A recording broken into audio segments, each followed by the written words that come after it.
Hi everyone, welcome back to Finance JCL and today's episode, which is the 1 million challenge and what my plan is for that. So before we get started with the show, just a reminder and a welcome to all the new viewers and listeners.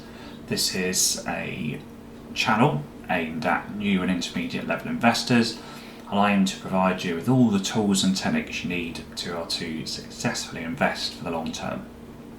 So on with the show, and the objective for today is to set the scene for this £1 million challenge and also to explain how this is actually useful in terms of your investing. So I want to demonstrate how you can follow me on this journey. So the 1 million challenge is going to be a test for myself.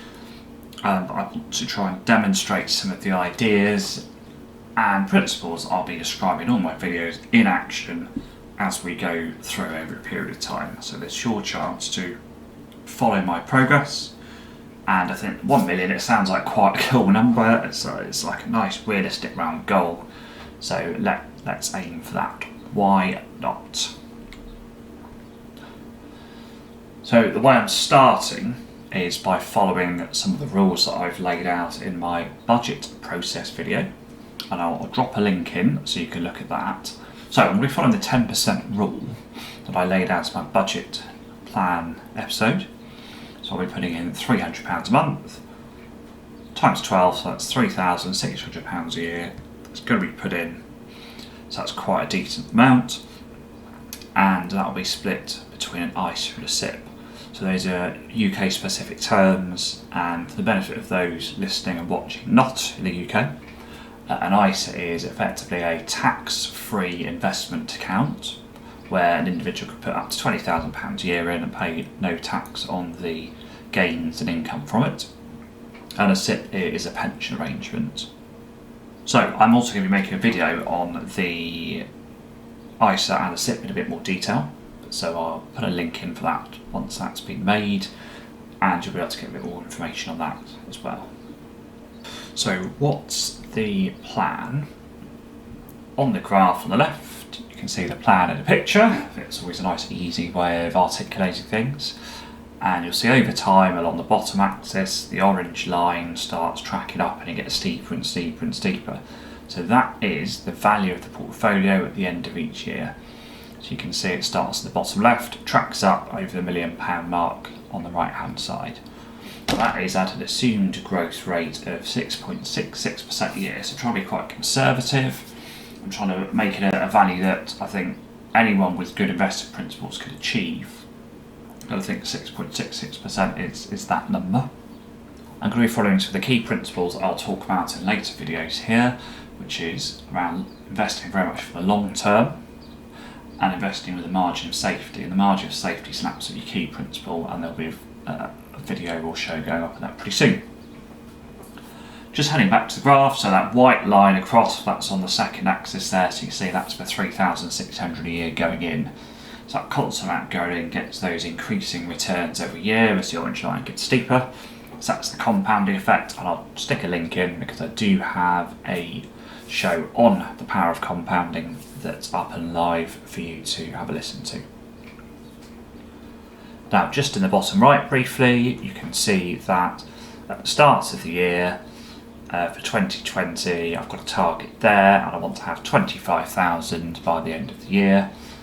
And we just tick that forward by 5 years. You can see the growth increases, and by the time you get to 2061, I'm actually growing at about £66,000 a year, and the portfolio should be worth over £1 million at that point. So that's the plan. Now I'm going to aim to do this more quickly than the plan, or a faster growth. So when I'm looking for companies to invest, 6.66% growth rate will be the minimum that I aim for. But if I can get companies that I think are going to grow at 10 or 12%, I'm absolutely going to go quids in on those. So that's the first thing. Now, where I've got gains in my budget, so for example, I've underspent in a particular year, or where I've got some money back, for example, through some cashback websites or other passive income, then at least 50% of that will be reinvested through this process. So if that white line may end up being a bit higher, in certain years. And all of that should hopefully allow me to achieve the goal a bit sooner than the 2061 you can see there. So to be more specific around how I'm going to achieve this, I'll be investing in individual stocks, and shares, as well as index tracker funds. And as I pick up those investments and find new ones to invest in, I'll be making individual videos to demonstrate my thought process to say why I've picked a particular company. So I'm hoping over a period of time that will build up a nice library of information that the new and intermediate level investors listening can go into, have a watch of, understand the thought process, and hopefully pick up some good tips for your own investing and portfolio. So I'll be looking at that. And the way these companies make money for me is twofold. First is via dividends. So dividends paid out to me will then be reinvested into other areas. And the second is actually the capital accumulation and growth of the individual companies. So they'll do that either by buying back their own shares, or they'll actually be reinvesting their earnings into the company. That'll improve the company's performance, and therefore the share price will go up to reflect that.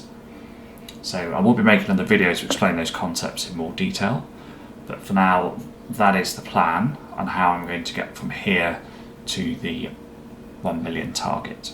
Pretty exciting plan, and the summary therefore is I want to try and make some really good long-term decisions. I want to share the logic with you so you can see my progress and my thinking, and there's a really good opportunity here for you to learn from my mistakes. So no doubt I'll buy companies that over that period of time, some of them won't be successful, others will be, but you can follow my progress and avoid my mistakes. Cool, so that's the end of the show for today. So please do support the channel, and I'd really appreciate your subscription to the channel, and then you'll be able to find out as my next show is released.